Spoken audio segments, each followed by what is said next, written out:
So mga kapatid, ang pag-aaralan po natin, yung dahilan bakit po pinadala si John the Baptist, yung dahilan bakit pinadala si Jesus, para papuntahin na yung mga tao sa kare ng Diyos.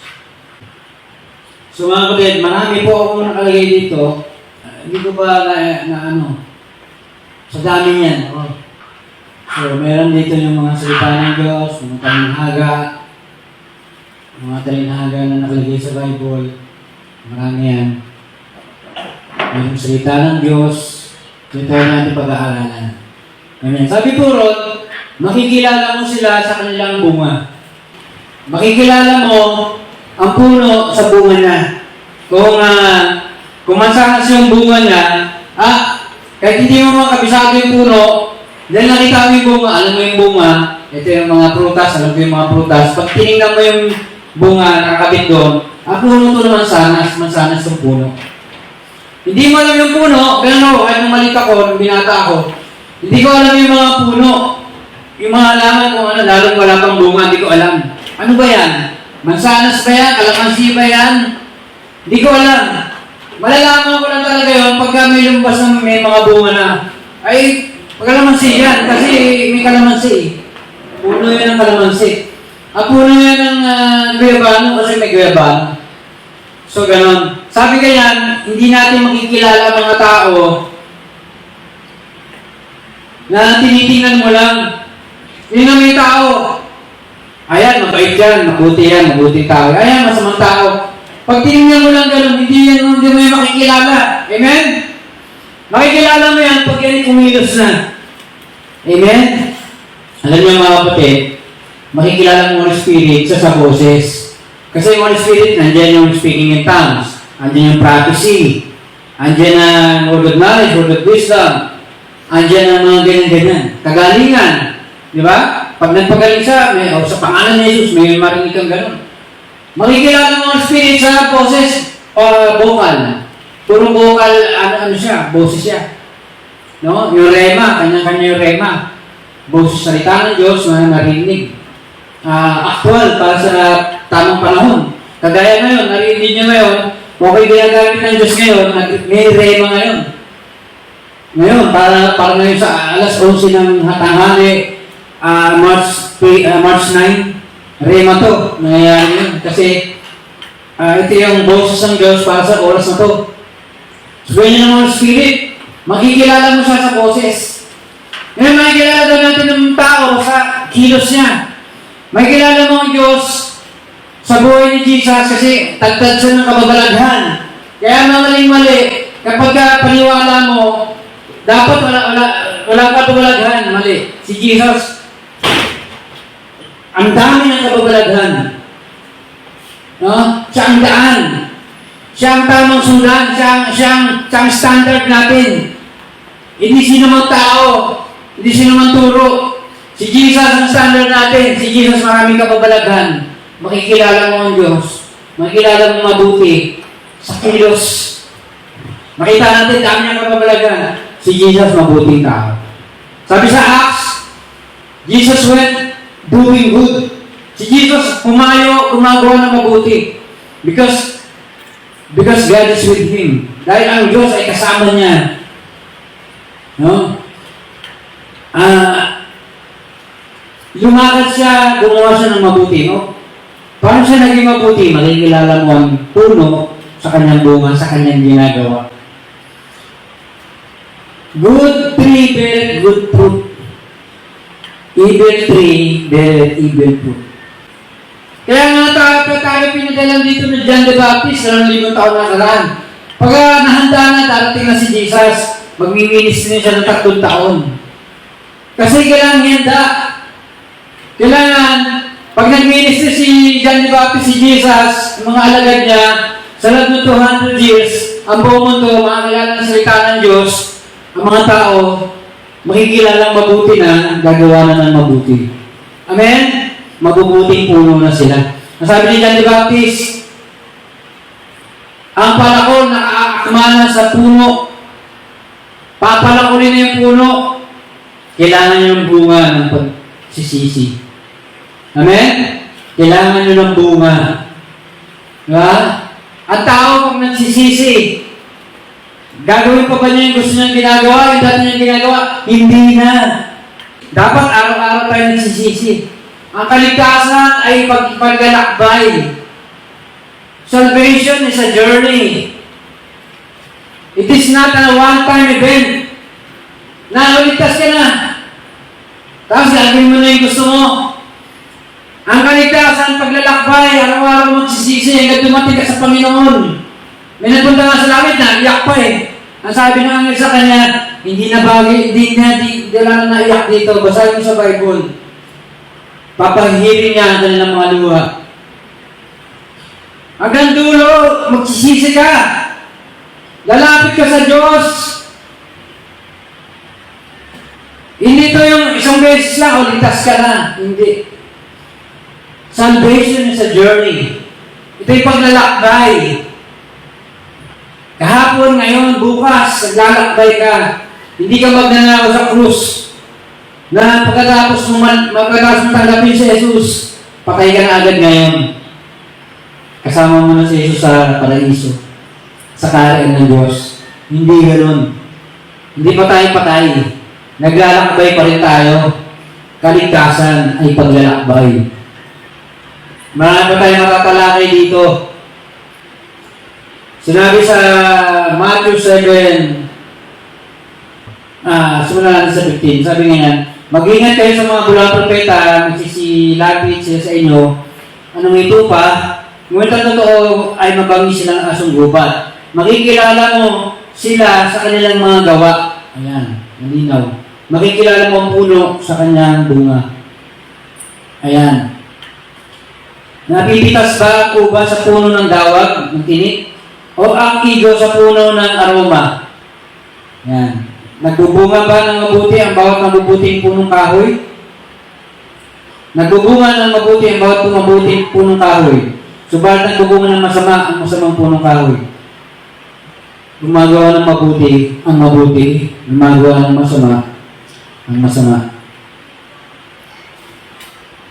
Ni ang mabuti, ang bawat puno at na di nagbubunga ng mabuti ay pinuputol, tinatapon sa apoy. Ayan. Yung mga gumagawa ng masama, pinuputol, ihahagi sa apoy. Yung sinasabi ni John the Baptist, nakakamana na yung palakol sa puno para putulin. Para, yan, kasi wala siyang bunga. Kaya nga makikilala nyo ang kanilang sa kanilang mga gawa ang mga bulaang propeta. Hindi na oh. Hindi naman Tagalog na to. Makikilala mo yung kanilang mga gawa sa kanilang ginagawa. Tandaan natin, ang anak ng Diyos, inuubaran, sinasaktan, inagupit. Hindi siya nagagupit, siya yung inagupit. Hindi siya yung pumapatay, siya yung pinatay. At ito gawa ng mga bulang propeta, mga kalaban ni Jesus. Yung mga kumakalaban sa kanya, mga lumalaban sa kanya. Yan, makikilala mo sila sa kanilang gawa. Okay? Dapat tayo yung inaaway. Dapat tayo yung sinasaktan. Dapat tayo yung pinapatay, hindi natin yung gagawin.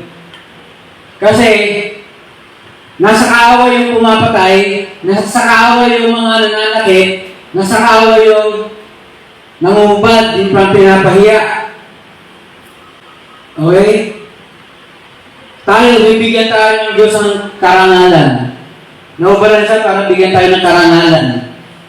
Bibigyan tayo ng Diyos ng kagalingan. Nahagupit siya para tayo gumaling. Diba? Ang karamdaman, hindi po yung gagamitin para ipahiya ka. Ang Diyos, si Jesus, ay Diyos ng katawang tao para masaktan, para yung karamdaman gumaling. Hindi po yan gagamitin para mapahiya ka o ayan. Pero, ang Diyos, bibigyan tayo ng kagalingan. Siya namatay para tayo mabuhay. Hindi po gagamitin ang kamatayan para po tayo ipahiya. Ayan o, may namatay o. Hindi sila sa Diyos. Di po. Ang kamatayan, ni Jesus para bumuhay sa atin, bigyan tayo pagkakataon makarating sa langit. Amen?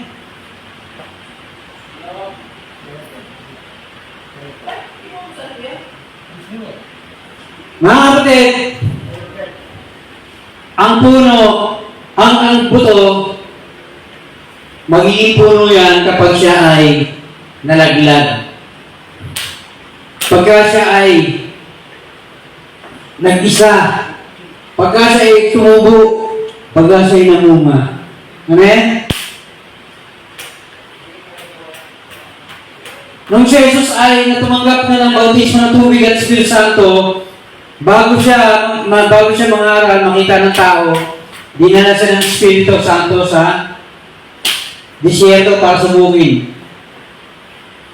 Ano sinabi ni Satanas, gawin ko itong tinapay, itong bato na to. Ang gusto ng Diyos, malaglag ka muna. Subukin ka muna. Tingnan ko nga kung pwede na siya sa public ministry. Nag-iisa siya, ang mga tao doon, iiwanan ka. Nangangaral na nga si Jesus eh. Sabi ng mga kapatid ni Jesus, pumunta ka nun sa piyesta. Di ba gusto mo makilala ka ng mga tao? Kasi nangangaral na siya eh. Pumunta ka na ron, sabi ni Jesus, hindi, mauna na kayo kasi tanggap kayo nila. Tanggap kayo ng mundo. Mauna na kayo doon. Na si Jesus pumunta ron ng sikreto. Amen? Ganyan. Nag-iisa siya, nag-iisa. Malalaglag at nag-iisa nagsusulo. Amen? Sa krus, nagsusulo siya doon sa krus. Sinusolo niya ang krus. Ganyan. Malalaglag at magsusulo at sa doon ay mamamatay. Si Jesus namatay. Pag tayo po ay dumanas ng ganon, tayo po ay mamamatay. No? Nung nangangaral si Jesus sa 3 taon, ang dami niyang pinagaling. Ang dami-daming tao. Ang dami-daming gustong gumaling. Pumunta sa kanya, Jesus, pagalingin mo ako. Jesus, tulungan mo ako. Kahit na usapin sa pamilya, sa mamahanan nila, pagparti-partihan na ito, tulungan mo kami sa pagpapartihan nito. Nilalapit pa sa kanya. Pero dumating ang punto sa krus, siya'y nag-iisa at ang nandun lang kanyang isang alagad na si Juan at yung kanyang nanay. Yung nanay niya na yun, sabi natin, okay naman to, may nanay naman siya. Ang nanay niya na yun, hindi talaga yun active sa pagsunod sa kanya. Kagaya yun ng mga kapatid ni Jesus. They are following Jesus in the background. Hindi talaga sila mga active. Sabi ng mga alagad ni Jesus, sabi ng mga tao, Panginoon, nandiyan ang kapatid mo, ang nanay mo. Eto, tinuro niya mga alagad na, eto, nandito, nakikinig, nagsalita ng gusto mong tupad. Eto ang aking ina, eto ang aking mga kapatid. Ganun kasi sila. Yung kanyang nanay na yun, kanyang kapatid, sumusunod sila kay Jesus sa malayuan. Hindi talaga silang nag-active. Ano? O kung lang nga sabihin natin, meron hindi pa niniwala.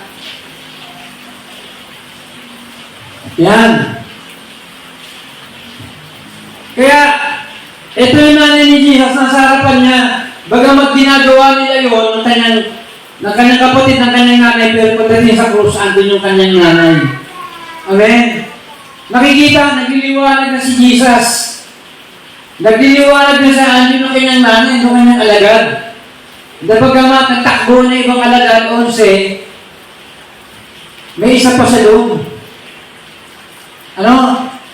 Ito yung nag-iisa na lang yung buto. Ito yung buto, mamamatay na. Ito yung tutubo, dadami mong mga na marami. Bumilang ka lang ng 200 years. Narinig na ng salita, narinig na ang pangalan ng Isus sa buong mundo. Narinig na ang gospel sa buong mundo, 200 years. Ngayon, 2,000 years na, kalahati pa lang ng mundo ang Kristiyano. Amen? Pero noon, buong mundo yun. 200 years lang. Mas malakas sila ng 10 beses. 200 laban sa 2,000. Tayo na 2,000, kalahati pa lang. O sabihin natin, malakas pa ng 20 beses. Diba?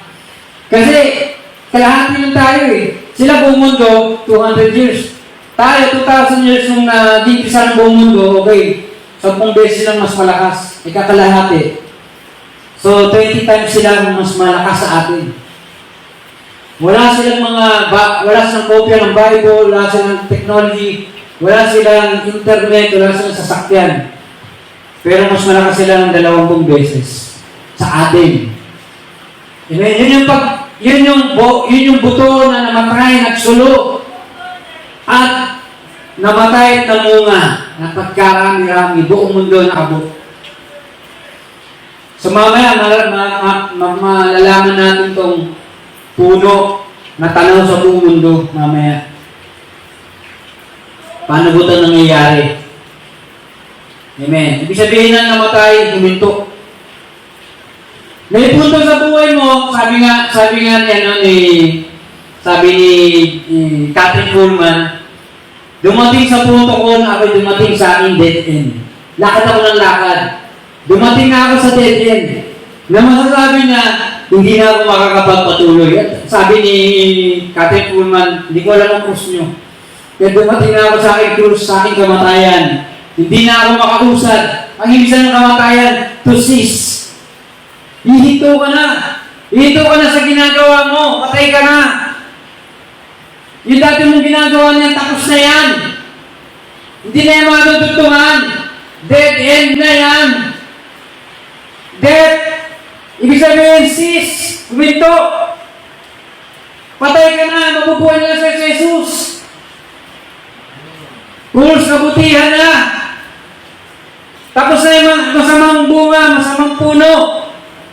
Mabuting bunga na, mabuting gawa na. Si Jesus na yung gagawa din sa'yo. Sumakay ka ng bisikleta, naging madali ang biyahe mo. Ang journey mo, naging madali. Hindi mahirap. Pag tumakbo, nakaupo ka na lang. Nagpupunta ka ng malalayo, maraming syudad na aking dinaanan. Kahit di angkas ako, naakit yung mga tulay na matataas.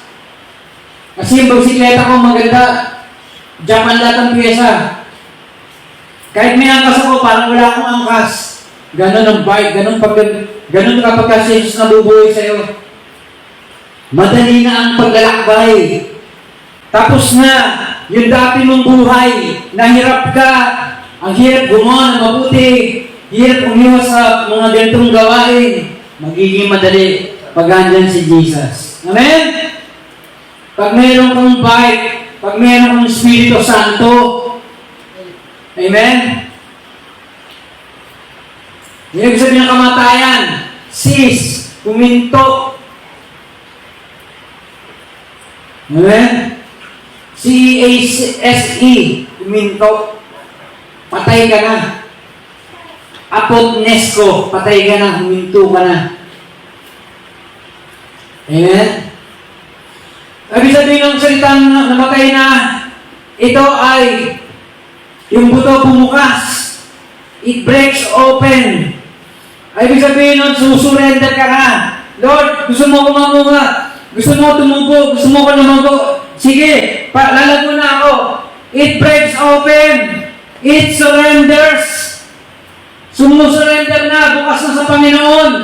Sige, Lord, tutubo na ako. Bubunga na ako. Lalago na ako. Tigil na ako sa dating buhay. Patay na ako. Apotnes ko.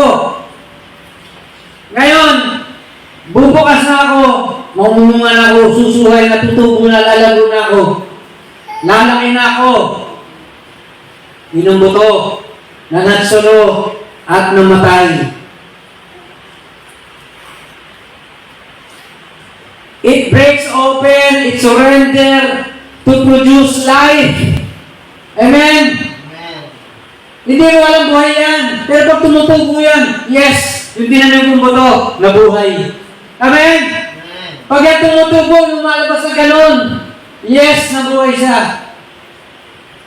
If you break open, If you surrender, you live again. You live.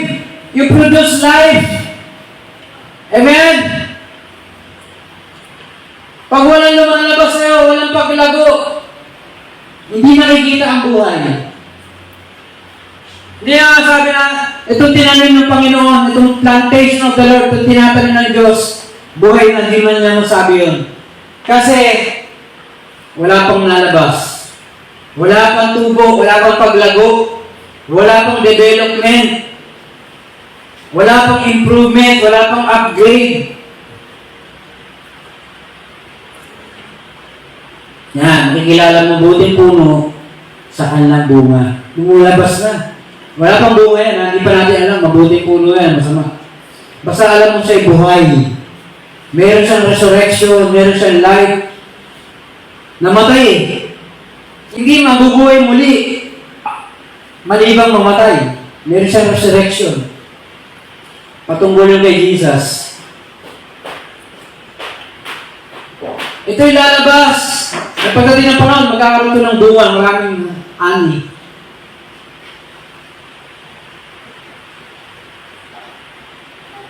Ito yung sinasabi na kamatayan.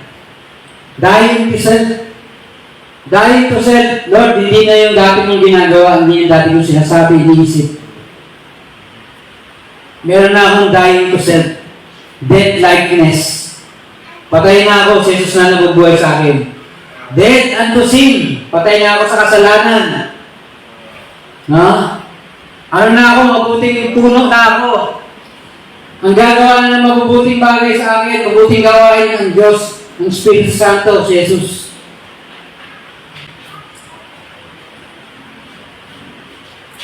Ang mga bulaang propeta ay nilalakawan to. Nilalakawan nila yung kanilang pagbagsak. Nilalakawan nila yung kanilang pagsusulo. Nilalakawan nila yung kanilang kamatayan. Yung death to self. Ang buto na to hindi namamatay. Hindi humihinto. Tuloy-tuloy pa rin yung ginagawa. Walang pagsisisi. Walang pagbabago. Ganun pa rin ang buhay nila. At ang lumalabas sa kanya, tinik. Imbis na bunga, tinik. Imbis na mabuting bunga, tinik. Walang bunga, dahon lang. Ang tunay na sumusunod kay Jesus, niyayakap yung death likeness. Yung kanang kamatayan para kay Jesus. Yung death to self, niyayakap nila. They embrace this death likeness, this death to self. Nililinya nila ang kanilang sarili sa kagustuhan ng Diyos. Ano sabi ni Jesus pa, Ama, huwag na mangyari na inumin ko itong kopa na ito, itong kamatayan na ito, itong madugo na ito. Pero hindi gusto ko yung gusto mo. Madugo. Kagaya ng kopa na yun, alak na yun, na kulay dugo, madugo siya. Sabi niya, pero hindi gusto ko, yung kalooban ko. Ito gusto ko, ito diskarte ko, hindi na yun. Kung didiskarte mo na, kalooban mo na, pamaraan mo na, Lord. Ama, yun na masunod. Yun ang sinasabi ni Jesus, ito yung God's will. Amen?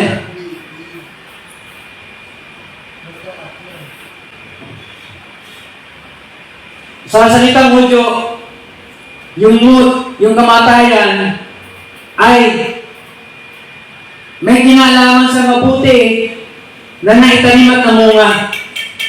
Samantalang yung masasama, sila yung mga ipa, walang bunga. Ayan na, yung salitang Hudyo na yun. Salitang Hebreo na kamatayan. Patungkol to sa mabuti na natanim at namumunga. Psalms 1:3. Amen? Binanggit doon. Yung buto pag namatay, ito ay sumusubo, ito ay lumalago, susunod dito paglago, susunod dito yung bunga. Amen? So, mamatay yung puno, yung buto, bubukas, susurrender, pagkatapos nun, paglago, at pamumunga. Amen? So, kailangan po muna natin mabiyak. Kailangan natin mag-broken hearted. Lalabas muna sa atin yung pagtubo, yung ating paglago, yung ating growth, yung ating bunga. So, kailangan muna yun. Yun ang pinakamalaga muna sa atin, pagsisisi. Repentance, conviction, para sumunod doon yung ating paglago, para sumunod doon yung ating pamumunga. Kailangan nyo ngayon para sa paglago at pamumunga. Kailangan ito lumabas mula sa ilalim. Magkaroon tayo ng kamatayan sa ating sarili, death to self, at para ihanda na yung pamumunga. No? Yung mga hindi tunay na puno na yan, na buto, hindi nila nararanasan yun. Yung kamatayan na yun, death to self. Sila pa rin ay hindi namumunga. Sa mga kapatid, sa pamumunga naman, ang mabuting puno ay namumunga ng mabuting bunga. Ang masamang puno, namumunga ng masamang bunga. Matthew 7:17. Ito, ang paglago ay naglalabas ng kabutihan, mabuting pamumuhay, at maayos na pamumuhay. Sabi ron, for the grace of God, sabi sa Titus 2:11, for the grace of God must bring salvation unto all men, teaching us that, denying ungodliness and worldly lust. Yung biyaya ng Diyos, tinuturuan tayo, sabi pa lang tuloy ko yung verse, so that we may live soberly and righteously unto this present world. Ang grasya daw, yung grasya, yung pagsisisi natin, yung pagpapatawad sa atin, tinuturuan tayo na tanggihan yung laman. Upang mabuhay ng sober, na mabuti, matuwid, to live righteously sa panahon ito. Amen? Yun yung pamumunga ng mabuti. Pag may biyaya po tayo, hindi po ito yung gagawin yung gusto mo. Amen? Pag may biyaya, may grace, mabubuhay ka na. Sa paglago po, ang puno lumalago. Alam natin, basta puno yan, alam yan, alago yan. Yun ang dahilan ng ating pagkatanim. Para magpalago tayo, magpatubo tayo ng halaman ng puno. Para mamunga yan. At alam natin, pag hindi naman namumunga, sayang yung lugar. Imbis na meron dyan na iba nakatanim, mamunga, dito may nakatanim. Tapos wala namang bunga. No? Ang puno, hindi natin pinaputol pag malakas siya mamunga. Ay, lakas ito mamunga, hindi ko ito puputulin. Nagbibigay sa akin ng maraming bunga, maraming ani. Nagkakaroon ako rito ng pera, nagkakaroon ako ng pagkain dito. Ikaw ko, kaya bubuhay ko, hindi ko ito puputulin. Sabi ng iba, putulin mo na yan. Hindi. Ba't ko puputulin yan? Dami-dami niya, lakas-lakas mamunga yan. Katumbas na ay 10 puno. Apakasipag mamunganan. Ba't ka puputulin yan? Yan. Hindi ito pinuputol kasi malakas mamunga. Amen? Pag hindi na mamunga, pinuputol. Papalitan natin iba na bubunga at mamunga. No? Ang bunga, mga kapatid, nakikita na si Kristo sa buhay natin. Amen? Yun ang bunga. Jesus is the first fruit. Si Jesus ang unang bunga. Ang makikita sa buhay natin, si Jesus. Sabi nga, kapag binabato mo yung pag may nakita ang bunga, pinabato. Pag nakita si Jesus sa'yo, papaho ka rin sa krus. Huhubaran ka din. Duduraan ka din. Sasampalin ka din. Nakakupitin ka din. Pag nakita ng bunga, babatuhin ka din. Si Jesus, nagsisimula pa siya sa ministry, yung mga gustong bumato sa kanya. Kasi nakikita na yung Ama sa kanya. Sa atin naman, pag nakikita si Jesus, babatuhin tayo. Kasi nakikita na yung bunga. Si Kristo nakikita na sa atin. Nagmamanifest na, lumalabas na, namumunga na. Amen? Alin sa dalawa lang? Binabato ka dahil may bunga ka, o di ka binabato kasi wala ka namang bunga. Amen? Ikaw yung binabato, ikaw yung nambabato. Yun yun. Ang mga walang bunga, nambabato. Yung mga gustong bumato kay Jesus, mga walang bunga yun. No? Si Jesus, namumunga na yung Ama sa kanya. Lagi sinasabi, ang Ama to, gumagawa ako, ang Ama ang gumagawa. Yung gawa na ginagawa ko, ang Ama ang gumagawa nun. The Father doeth the work. When I work, the Father work. Sabi niya, pag gumagawa ko, ang Ama ang gumagawa. Ang nakikita na yung Ama sa kanya, sa atin, mga Kristyano, ang nakikita na sa atin si Jesus. Kaya kung anong ginagawa kay Jesus, gagawin sa atin. Kaya sinabi ni Jesus, ginagawa nila sa inyo dahil sa akin. No? Gagawin nila yun dahil sa akin. Gagawin nila sa inyo yan. Sasaktan nila kayo, i-persecute kayo dahil sa akin. Kaya nung pinipersecute ni Pablo, yung mga Kristyano, ang sabi ni Jesus, Pablo, Pablo, bakit mo ako iusip? Kasi ginagawa nila yun kay Jesus. Nakikita na sa mga alagad si Jesus. At yung nakita yung bunga binabato, so yung pinapersecute sila, ginagawa nila yun kay Jesus. Kay Kristo. Ayan. Ang sa dalawa lang, ikaw yung binabato, ikaw yung babato. Ikaw yung pinapersecute, o ikaw yung may-persecute. Sabi nun, lalago yung buto, oksyano. Hindi ito biglaan. Ito ay unti-unti paglago, dumadaan ng mga araw. Kaya napakalaga ng bawat araw nyo sa Panginoon. Huwag niyang maliitin. Ang bawat linggo nyo, mahalaga sa panahon ng Panginoon, bawat araw, bawat oras. Hindi mo sila sabihin, Lord, absent mo na ako sa paglago. Absent mo na ako sa pagsuhay, sa development, sa improvement, sa upgrade. Hindi pwede yun. Kasi ang paglago, bawat araw, bawat oras, bawat linggo, bawat buwan, bawat taon. Oksiano.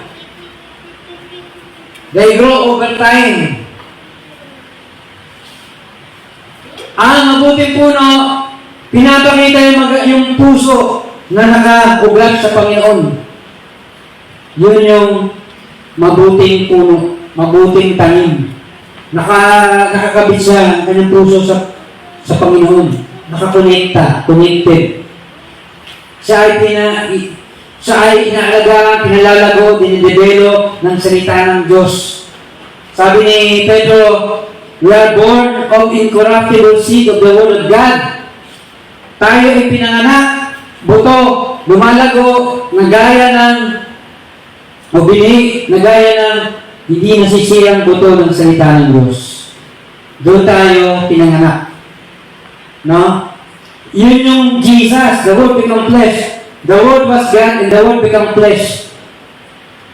Tayo ay pinanganak muli sa salita ng Diyos, sa buto na hindi namamatay. Yan, dahil yung salita ng Diyos tumutubo na sa'yo, lumalaki na sa'yo. Isang araw makikita ng salita ng Diyos sa'yo, si Jesus, babatuhin ka na, namumuha ka na. Kasi, ginagawa mo na yung salita ng Diyos. Hindi ka na nakikinig, ginagawa mo. Makikilala mo puno sa gawa. Hindi tayo puro pakikinig. Ginagawa natin ang salita ng Diyos. Ang tawag kong bunga, pamumunga. Hindi tayo puro nakikinig, puro head knowledge, puro salita ng Diyos. Alam ko to. Pag-aralan ko to, narinig ko na to. Doon na tayo sa paggawa. Ginagawa ko na. Susundin ko na ang Diyos. Makikita na ako sa gawa. Si Jesus na yung gumagawa. Ang Diyos na yung gumagawa. Holy Spirit na yung gumagawa. Parang bike. Dadalhin niya ako ron, hindi dahil sa sarili ko naglalakad, nakaupo ko sa bike, na umaandar, dinadala niya ako doon. Dinadala ako ng Holy Spirit doon, dinadala ako ni Jesus doon. Yun yung kilos, pagbiyahe mo, umaandar, pagsunod. Yun ang kailangan. Ang masamang puno, lumalaki at nabubulok ang kalooban. Hindi nagbabago. Lumalago siya sa pagsuway sa kasalanan. Bulok yung kalooban niya. Ang mabuting puno, buhay. Ako niya, ang puso niya nakakonekta, rooted. His heart is rooted on God. Nagugat yung kanyang kalooban, kanyang puso sa Diyos na nakakabit. Rooted in God. Samantala yung masamang puno, nabubulok ang kalooban. Rotten core. Ang kanyang kalooban, bulok, nabubulok. Hindi nagbabago, walang pagbabago. Yung loob. Ano? At siya, doon siya, kumukuha siya. Ang sabi ni Pablo, ang mabuhay sa laman ay kamatayan. Amen? Yun yung kabulukan. Nabubuhay sa laman, sa sanlibutan. Ang mabuhay sa Espiritu ay buhay. Eternal life. Nakakabit ka sa Diyos, sa salita ng Diyos, mabubuhay ka. We are born of incorruptible seed of the Word of God.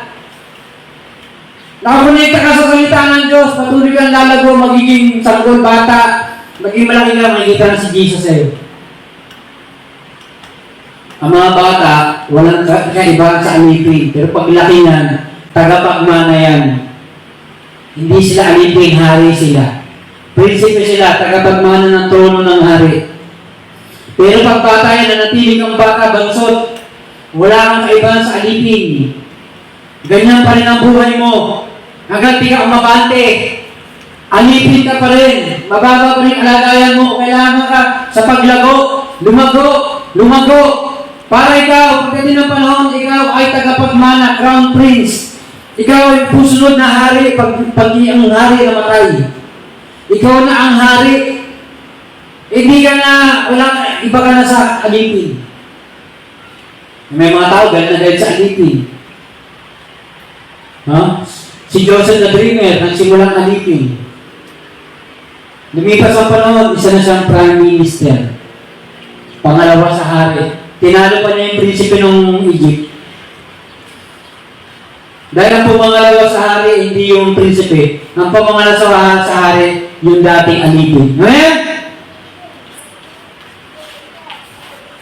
Huwag tayo magalit sa alipin. Si Jesus nga, dulos eh. Amen? Si Jesus, dulos. Alipin. Pero siya ay hari. Kasi lumago siya, naging son of God. Naging crown prince, naging hari. Dinampasan niya yung pagiging bata, pagiging bansot. Lumago siya, naging matured son of God. Pag sinabi ng tatay, ginagawa niya. Ito hindi tayo nang didig dito ngayon.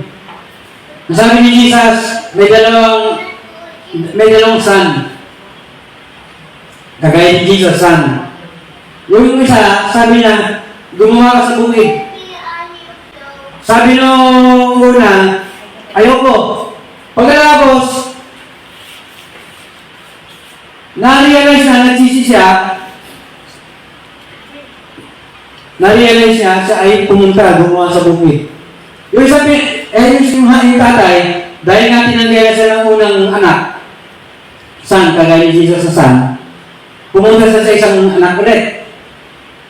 Sabi niya, pumunta ka sa bukid. Nang sabi nung pangalawa, opo, pero hindi sumunod. Sabi ni Jesus, ang tanong si Jesus, sino sa kanilang gumawa ng kalooban ng Diyos? Sabi nila, yung una po. Bagamat itong una, tumanggi siya, pero na-realize niya, mali naman ako, dapat pala ako gumawa ako, sumunod ako sa aking ama. Kasi sana ko eh. Sumunod siya. Tayo, sa una, sumusuway tayo. Sa una, ganito tayo, kumukontra tayo. Sa una, ayaw natin.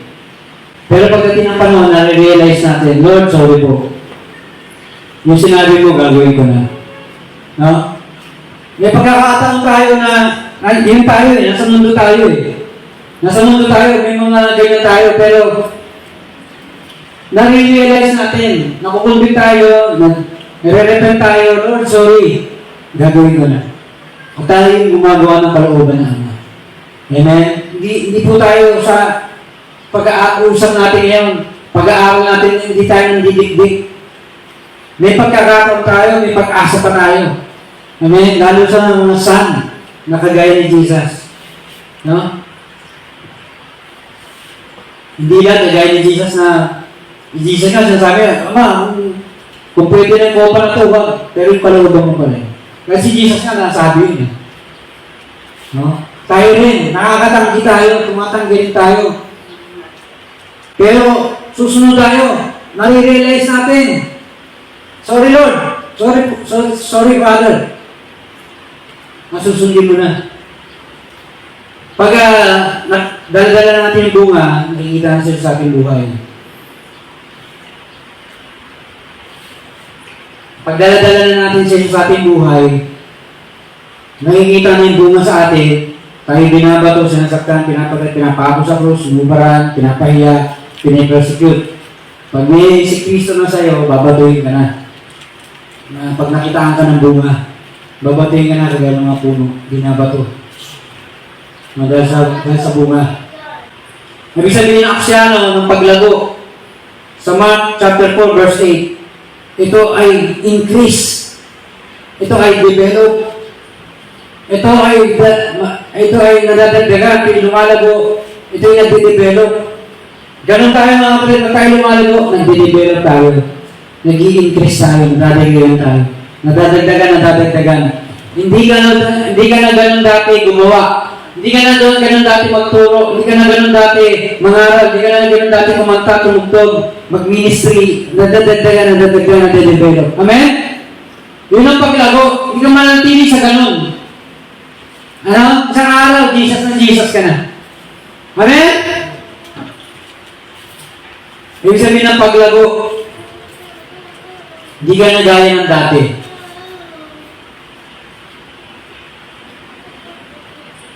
Ay, ibig sabihin na mabuti, maganda, at mabuti moral. Ano? Mabuti siya. Hindi tayo yung ayaw natin yung ganong gawain o ugali. Ito yung maganda, beautiful. Ang ibig sabihin ng masamang puno, sa salitang sapros, bulok, at walang halaga. Yung mga punong walang halaga, mamumunga rin ng bulok at walang halaga na ginagawa na bunga. Ang masamang puno ay nabubuhay sa puno sa pagkain ng bunga ng puno ng pagkain ng mabuti at masama. Amen? Mabuti, pero meron din siyang hindi magandang bagay. Good, meron din siyang evil. Meron din siyang evil side. Amen? Kaya tayo, huwag natin yakapin yung eto, mabuti naman to eh, pero may evil side. Huwag nating mahalin yung yakapin yung ganun. Dapat puno lang ng buhay. Walang evil side. Ang puno ng buhay, laging mabuti. Amen? Huwag natin kampihan ng kampihan. Yakapin ng yakapin. Ito mabuti. Pero may evil side siya. Huwag ganon. Lagi na tayo sa mabuting puno. Sa puno ng buhay. Walang evil side, walang masamang parte, at puro kabutihan. Doon tayo kakain, doon tayo lalago. Mabuhay tayo sa spirito, hindi sa laman. Ang laman, mabuti, meron din naman siyang evil side. Ano? Ang nabubuhay sa laman, gusto nang mabuti, pero meron siyang evil side.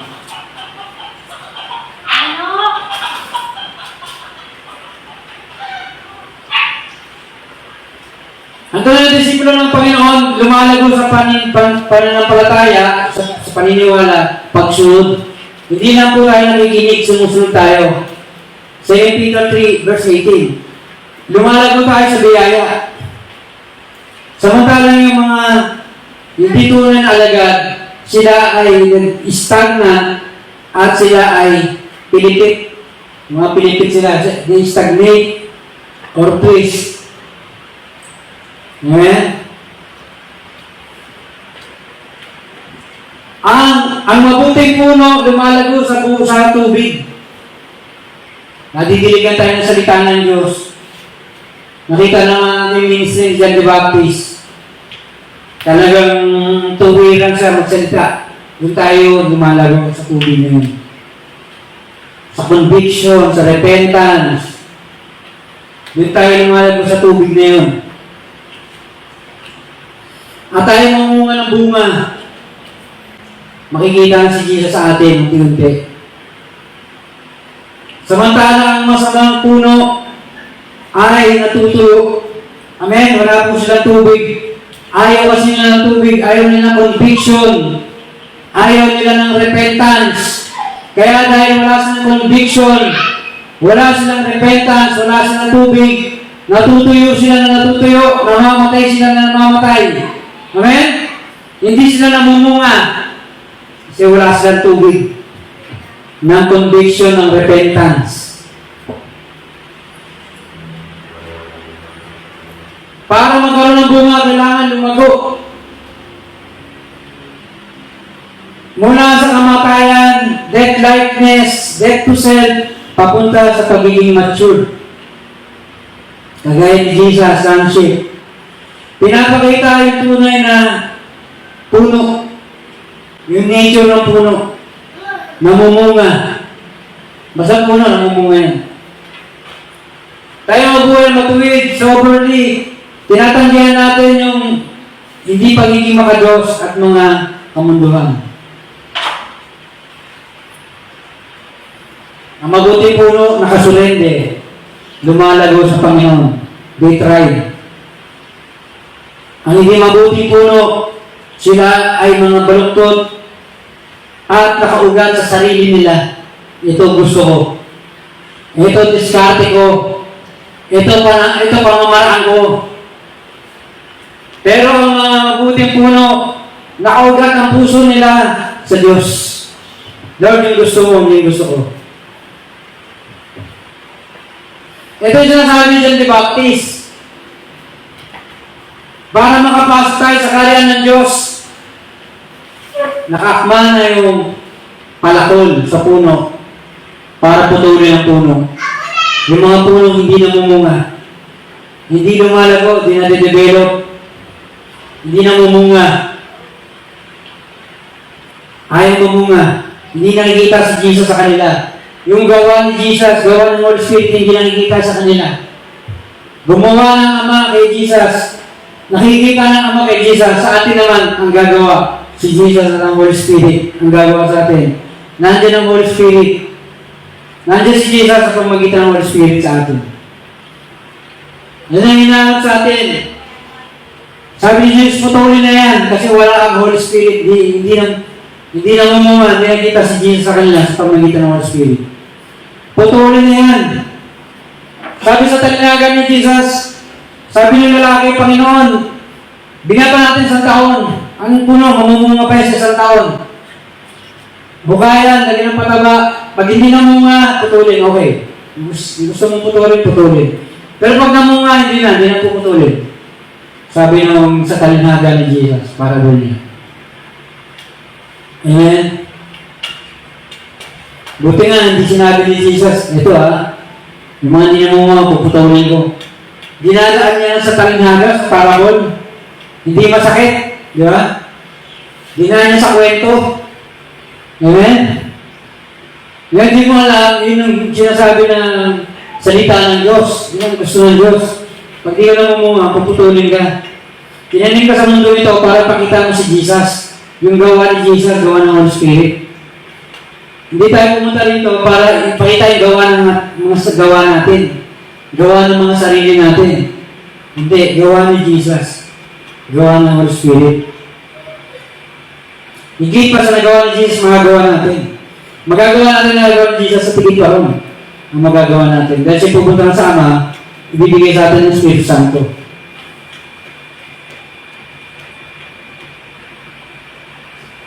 Sabi nga, bunga. Ibig sabihin ng bunga ng karpos, meron siyang bunga, may produce, meron siyang outcome, may kinalabasan.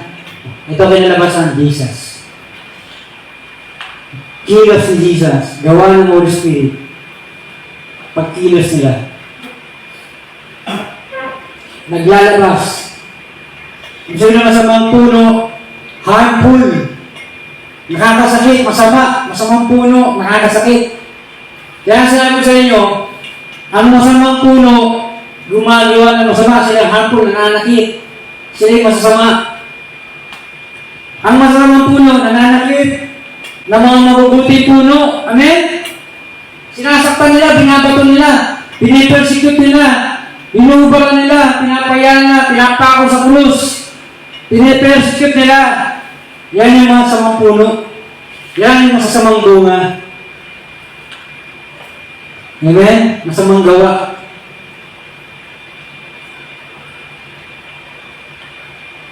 Sabi nga yan, epiginosko, makikilala mo sila.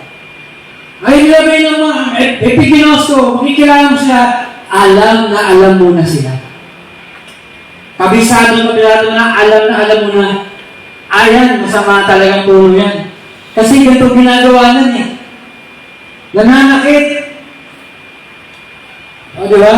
Nananakit, nakakapanakit. Dapat sa'yo sinasaktan, pero ang ginagawa niya sa'yo nananakit. O yan, masamang puno siya. You will recognize them deeply. Malalim ang pagkakilala mo sa kanila. Dahil sa bunga, nakilala mo silang malalim pagkakilala mo sa kanila. Dahil ang tao, pag walang ginagawa, hindi mo pa alam kung mabuti siya o masama siya. Kung nakakapanakit siya o hindi. Amen? Pag may ginawa yan, nakakapanakit.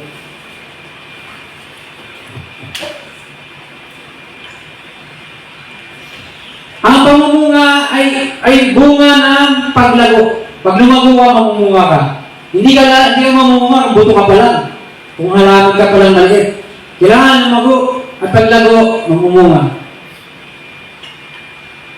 Mamumunga ay mabuting puno ng mabuting ugali at manggawa. Pagmamahal, pagsunod, kabutihan. Galatians 5:22-23. Bunga ng Espiritu. Amen? Maglalabas kayo ngayon ng bunga ng Espiritu. Love, joy, peace, long-suffering, patience, peace, mapayapa. Yan. Yan ang magiging bunga mo. Ang masamang bunga, pagsuway, kasalanan, hypocrisy, selfishness, pagiging makasarili. No? Sa verse 23 ng binanggit yung iniquity.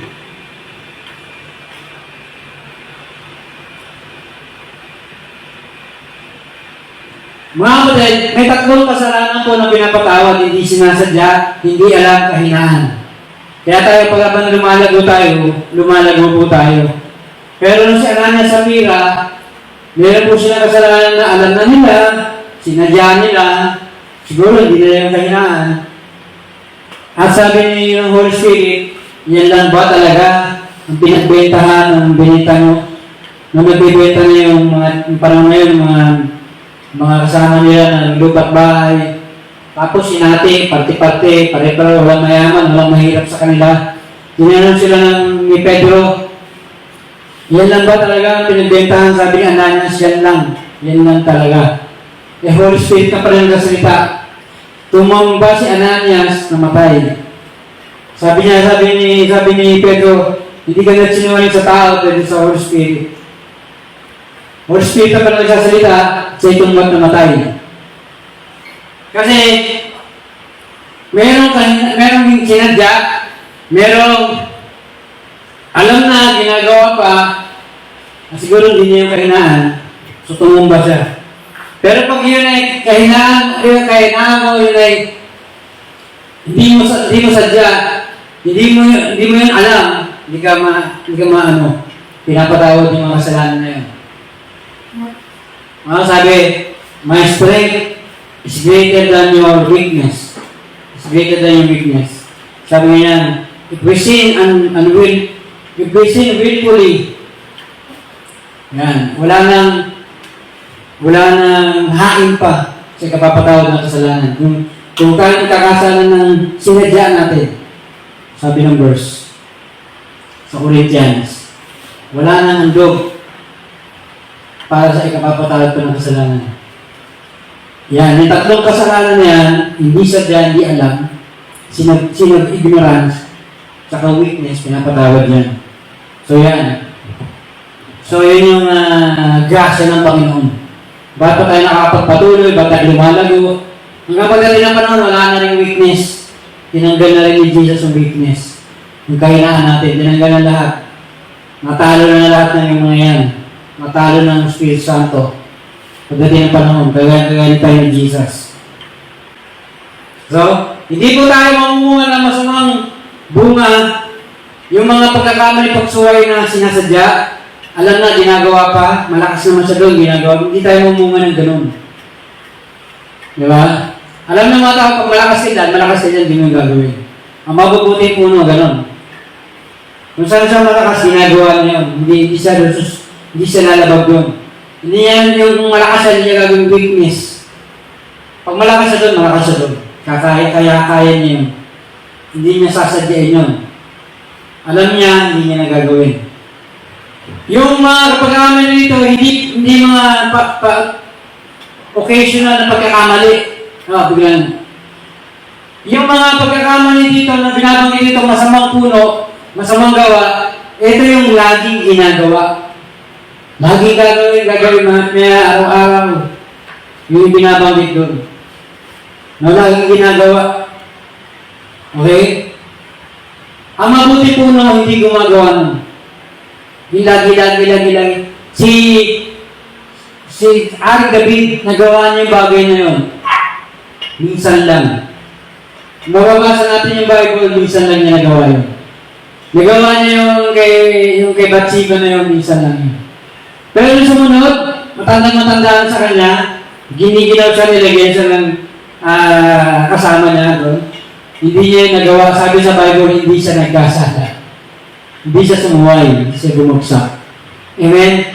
Ang mabuti puno, meron siyang occasional lang. Gaya nangyari kay David. Hindi yung lagi, araw-araw, maya, hindi ganun. Amen?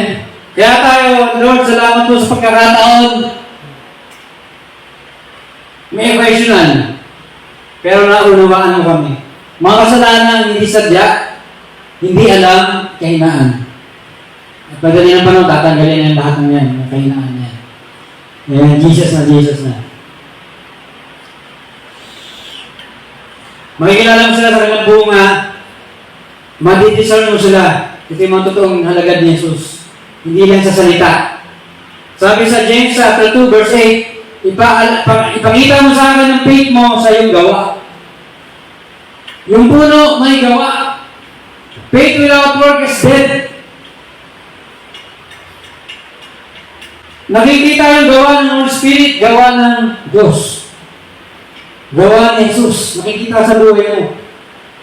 Nagagawa natin ito dahil sa Holy Spirit, dahil lumalago na tayo. Kasi meron tayong paglago. Kaya nga may bunga kasi dinanas natin yung paglago.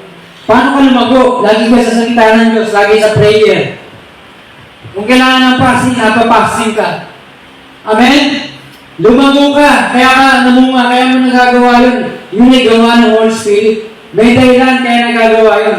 Bakit ka nakarating sa destination mo? Kasi sa bike. Sumakay ka sa bike kasi may Holy Spirit. Hindi ka man lang nahirapan. May dahilan, bakit nangyayari yun? Kasi may Diyos, may Jesus, may Holy Spirit. Ang sarap na kasama natin si Jesus. kasama natin si Jesus na namatay. Tapos, maranasan natin na si Jesus nakita natin umakyat sa langit in the Spirit. Tapos naranasan natin pagbaba ng Espiritu Santo. At ang Holy Spirit na nabubuhay sa atin. May napakaganda. To live with Christ, to die with Christ. Tapos nakita natin siya umakyat sa taas in the Spirit. Kasi kung hindi bababa ang Holy Spirit, kung hindi umakyat si Jesus sa'yo in the Spirit, pagbaba ng Holy Spirit sa'yo, pumalik na ang Holy Spirit sa'yo, nabubuhay na siya sa'yo. Yung bunga yung ebidensya na ikaw ay mabuting puno. Amen? Sabi sa Bible, sabi ni Jesus, muling pagkabuhay ng mga matuwid. Bubuhayin sila para sa buhay. Yung muling pagkabuhay ng masama para magkaroon ng ikalawang kamatayan. Lord, anong ebidensya ko na ako'y mabuting puno? Bunga. Si Jesus, si yung Holy Spirit, ang ebidensya mo na ikaw ay mabuting puno na nakatindig sa lupa, na pa ikaw ay muling bubuhayin second resurrection, sa buhay ka na. Hindi yung bubuhayin ka ulit tapos dadagay ka sa ikalawang kamatayan. Yung apoy. Yung pagkawali sa Diyos na walang katapusan. Holy Spirit ang dahilan, kaya gumagawa siya, gumagalaw sa buhay mo, kaya ikaw, kasama mo ang Diyos walang katapusan. Resurrection of the just, ng mga matutuwid. Muli pagkabuhay ng mga matutuwid. At ito pong napakalaga, makikilala sila ni Jesus. Sabi sa Matthew 7:21-23, hindi lahat na nagsasabi sa akin, Panginoon, Panginoon, makakapasok sa kaya ng Diyos. Kundi gumagawa ng kalooban ng Ama. Magagawa mo ang kalooban ng Ama kapag sa pamamagitan ng Holy Spirit. Sabi, pupunta ka doon, dinala ka ng bisikleta doon, hindi ka man lang nahirapan, hindi ka man lang napagod kasi may bike. Merong Holy Spirit. Diba gabi nga kanina, ang bunga ng Spirit Santo, pag-ibig. Pinapatay ka na, pinapako na sa krus, nabalang ka na. Ama, patawarin mo sila, hindi nila alam ka ng ginagawa. Amen? Pag-ibig, pagpapatawad, forgiveness. Bunga ng Espiritu Santo, pasensya, kapayapaan, payapa ka sa kanila. Meron bang payapa ng babato? Inubalan ka, pinahiya ka, pinako ka sa krus, nalupit ka, walang kapayapaan, ganun. No? Yung mga nagpako nga ngayon, sabi, nilalagay na namin sa aming mga ulo at ulo ng aming mga anak ang dugo ng taong yan. Oh. Sa sarili na, hindi sila payapa. Pero nasabi nila yun. Masaklap yun. Bunga ng Espiritu Santo, long suffering, yan, mga ganyan. Joy, kagalakan. May problema ka, masaya ka. Wala kang pera, masaya ka. Walang trabaho, walang ganun, masaya ka. Joy, nasa loob. Ang kalooban mo buhay, hindi nabubulok. Meron kang joy. Amen? Buhay na buhay ang kalooban mo, nakakabit sa Diyos. The joy of the Lord. Kagalakan, nagmumula sa Diyos. Amen? Sa sarili natin, hindi natin magagawa yun. Galing yun sa Holy Spirit. Dahil nakakabit tayo sa Holy Spirit, namumunga. Mayroong bunga ng Espiritu Santo. Diyan yung paggawa ng kalooban ng Diyos. Nagpili si Jesus at siya pinalakas at pagtagumpayan niya yung krus. Gawa yun ng Espiritu Santo sa Kanya. So, hindi na to Lord, hindi na to lip service. Talagang gumagalaw, kumikilos. Yun yung bunga. Mabuting bunga. Kalooban ng Diyos.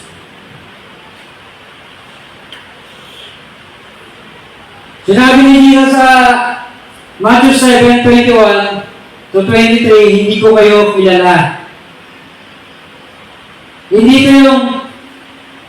ito ignorance na, teka, hindi ko ito nakikilala eh. Hindi ka pa pamilyar sa tao, kundi yun. Hindi yun ibig sabihin na hindi ko kayo kilala, hindi ganun. Hindi ko pa kayo nakikita, hindi. Ang ibig sabihin nung hindi ko kayo kilala, hindi yun ignorance. Alam ni Jesus lahat ng bagay, John 2:24, hindi yun ignorance. Ito ay rejection of relationship. Tinatanggihan ko yung relasyon ko sa inyo. Hindi namin, may bagay ako hindi alam. Hindi ko kilala eh. Sabi sa John 2:24, lahat alam ni Jesus. He know all things. Ito ay rejection of relationship. Wala akong relasyon sa inyo. Hindi kayo nakakonekta sa akin.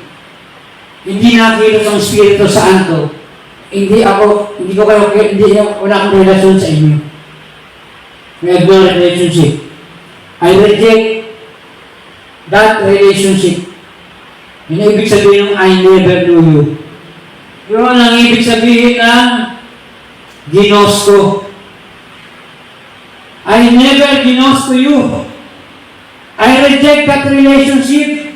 Hindi yung ignorance. Alam ni Jesus lahat ng bagay. Sabi sa John 10:14, kilala ko ang aking mga tupa. Oh. Eh baka hindi sila tupa. Hindi sila nasunod. Pag tupa ka ni Jesus, imposible ka na, I never ignosco you. Hindi ko kilala. Hindi po posible, i-reject yung relationship sa'yo, kilala ko yung mga tupa ko. Nagsasalita ako sa kanila, sinusundan nila ako. Sumusunod sila sa akin. Ang mga disipulo ni Jesus, kilala niya maigi. He knows them intimately. John 10:14, I know my sheep. At ebidensya ng ang bunga, ebidensya ng kanyang paniniwala sa Diyos, yung bunga. Yung Jesus nakikita, Holy Spirit. Yan, sa verse 22-23 ng Matthew 7, meron silang false claim na Panginoon. Sabi niya, Panginoon, ikaw yung boss ko, ikaw Panginoon ko, ikaw master ko. Sabi ni Jesus, ikaw yung kilala. Pinagmamalaki ng kanilang kababalaghan, kanilang prophecy, yung kanilang pagpalaya sa demonyo, ang kanilang mga kababalaghan, mga tanda, mga wonders, yung mga dunamis nila, yung mga power nila, pero walang bunga. Amen? Aanin natin yung mga miracles, yung mga wonder, kung wala tayong bunga ng Espiritu Santo. Kung wala ang Espiritu Santo, kung wala si Jesus, hindi nakikita sa buhay natin. Tinatanggihan tayo ni Jesus. Si Jesus ang problema. Tayo bilang mga kapatid ng mga tao, ng mga Kristiyano na yan, wala tayong problema sa kanila. Ang problema rito, si Jesus, sabi ni Jesus, I never knew you. I never ignored you. I reject that relationship. Yun ang problema pag narinig nila yun. Tayo wala tayong problema. Pare-pareho lang po tayo. Kailangan ng awa. Kailangan maligtas. Ang problema, pag si Jesus mismo nagsalita sa kanila, darating si Jesus, pagdating ng panahon, hindi na tagapagligtas, hukom na. Judge na ako ngayon, dumating na ako, judge. Yun ang masaklap pag yun ang sinabi ni Jesus sa kanila o sa atin. Pinapakita na walang death likeness, walang death to self, walang paglago. Puro lang sila pagpapakita sa tao, ito kababalagan o gano'n. Huwag tayong makontento sa kababalagan. Hindi ko sinabing masama ka kababalaghan. Huwag tayong makontento sa kababalaghan. Si Jesus, puro kababalaghan, tagtad ng kababalaghan. Sabi sa book ng John, kulang ang mga libro ang lahat. Huwag ilalagay lahat ng mga ginawa ng kababalaghan. Amen? Lahat ng gawa na, kulang ang mga libro. Hindi kaya ilagay sa libro. Amen? Pero huwag tayong makontento na doon. Mayroon kami kababalaghan. Ito na yung ginawa namin. Tapos wala tayong bunga. Amen? Wala tayong bunga ng Espiritu Santo na makita sa atin sa buhay natin si Jesus. Jesus disowned them. Tinanggihan sila ni Jesus. Hindi ako master nyo. Hindi ko kayo alagad. Aporete. Sabi doon, umalis kayo. Pinaalis pa na. Hindi na tinanggihan. Pinaalis pa. Umalis kayo dito. Umalis kayo sa harapan ko. Pinaalis pa. Yun ang masaklap. Yun. Kaya tayo po mga kapatid, pag nakabalita tayo, hindi na tayo mapuputol. Amen? Walang pahinga sa araw, linggo-linggo, buwan-buwan, taon-taon, walang pahinga, walang putol. Hindi na tayo mapuputol, hindi na tayo madi-disconnected. Amen? Sila, meron na silang mga kababalagan, meron silang false claim, Master, Lord. Pero tinanggihan sila, I reject that relationship. Depart from me. Umalis na kayo, disconnected na kayo. At yung disconnection na yun, wala nang katapusan. In all eternity, disconnected na sila. Putol na. Tayo mga hindi natin disconnect sa Diyos. Walang patlang, araw-araw, linggo-linggo, buwan-buwan, taon-taon. Tuloy-tuloy ang connection. Amen? Hindi tayo pinalayas. Hindi tayo nireject yung ating relasyon sa Diyos. Hindi tinanggal yung relasyon natin sa Jesus. Ang ating connection, tuloy-tuloy. Milyon-milyon taon, bilyon-bilyon taon. Walang katapusan, hindi tayo mapuputol. Tuloy-tuloy ang relasyon natin sa Kanya. Yung mga kilala ni Jesus, I know those who do my Father's will. Talema, kalooban ng Diyos. Yun yung mga nagdadala ng bunga, hindi na sila salita ng salita. Meron silang bunga ng Espiritu, nakikita sa kanila si Jesus. Nakikita sa kanila ng Espiritu Santo, yung mga bunga ng Espiritu Santo. Yung mga walang bunga, walang relasyon na sa Diyos, kay Jesus, pinaalis. Aporete, depart from me, get out. Depart. Pinaalis, pinutol na talaga, walang katapusan. Pagkaputol, wala na talaga, hindi na sila makikita. No? Tayo, lagi nakikita, at patuloy na makikita. Lagi nga dyan, pumupunta dyan, at lagi tayo na sa Kanya. Lagi nga punta. Hindi tayo yung hindi makikita.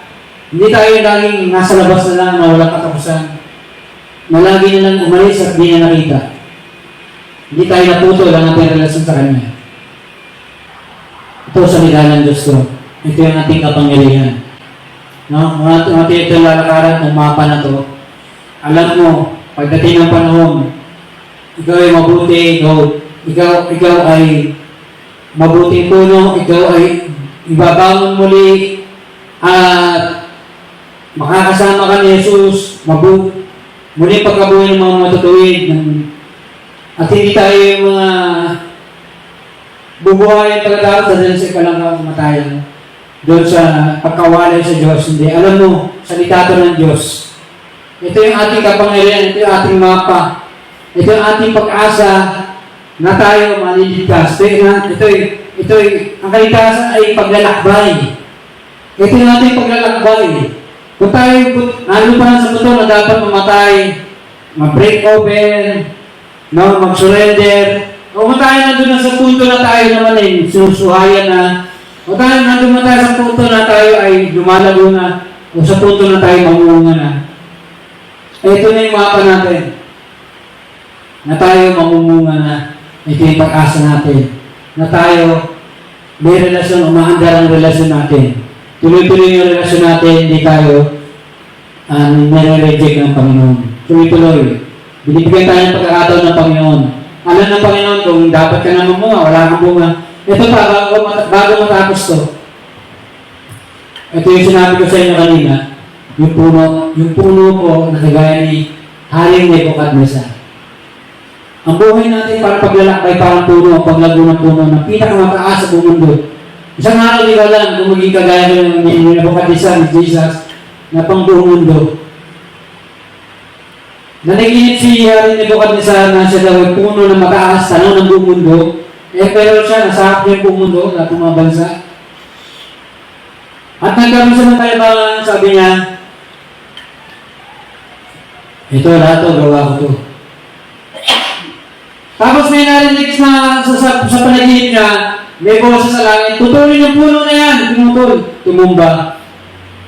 At siya rin yung bukad niya sabi sa panaginip, ay parang hayop na humaba ko, balbas, buhok, wala siyang damit, hubad, naguhugay siya ng kanyang pagkain, kinakain niya marami.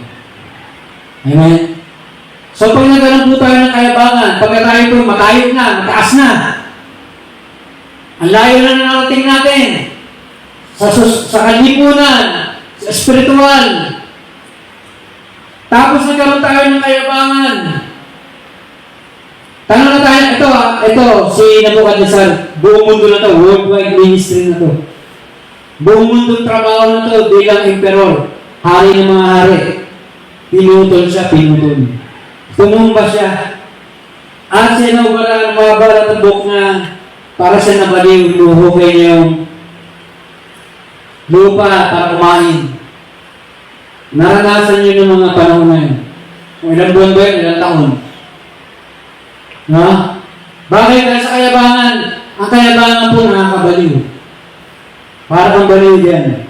Para wala ka sa sarili mo, wala ka sa isipan, sa katinuan. Itinumba siya, sabi ng buo sa langit, putulin yung puno na yan, that great tree. No? Kaya tayo, pag dumating ka sa dulang na tayo na tayo pang buong mundo, worldwide ministry, naranasan mo yan, nagmayabang ka, at makarinig ka ng boses, putulin yan. Napakasaklap po nun. Amen? Nawa, hindi po natin maranasan yun na tayo putulin. No? At si Nebuchadnezzar na ibalik, bumalik siya, naging hari ulit. Naging emperor ulit siya, naging hari ulit siya. No? Kaya mga kapatid, masaklap, maputol. Na tayo nakakonekta lang pala sa Diyos. Pag tayo naputol sa Diyos, wala na. Wala na yung ating empire, yung ating mga kaharian, mga kaharian natin. Meron siyang kaharian at meron pa siya mga kaharian sa ilalim niya. Mga bansa. Kaya mga kapatid, mahirap po na tayo ay maputol bilang mga puno. Tayo po ay lumalago kagaya ni Jesus. Ang mga naputol si Judas, si Ananias, Sapphira, yan ang naputol. Si Hari Saul, si Hari Saul, yung unang hari ng Israel, naputol. Na sana tutong-tutong, may mga anak pa siya naging hari, napunta na kay David. At yung si David, walong hari ang dumaan sa kanya, lahi ni David. Pero mo, naputol, kahit anak mo, disciple mo, hindi na susunod. Anak mo, hindi na, wala na tingalaman sa'yo. Iba na. Ibang anak na, ibang disciple na. Hindi na yung sa'yo, hindi na yung galing sa'yo ang lalabas, ang mag-aari sa mundo. Iba na, kasi pinutol ka na. Yan ang masaklap, gaya na nangyari sa ulo. At ang magandang bagay na nangyari kay David, David walong hari dumaan sa kanya. Puros mga anak niya, ako niya. Amen?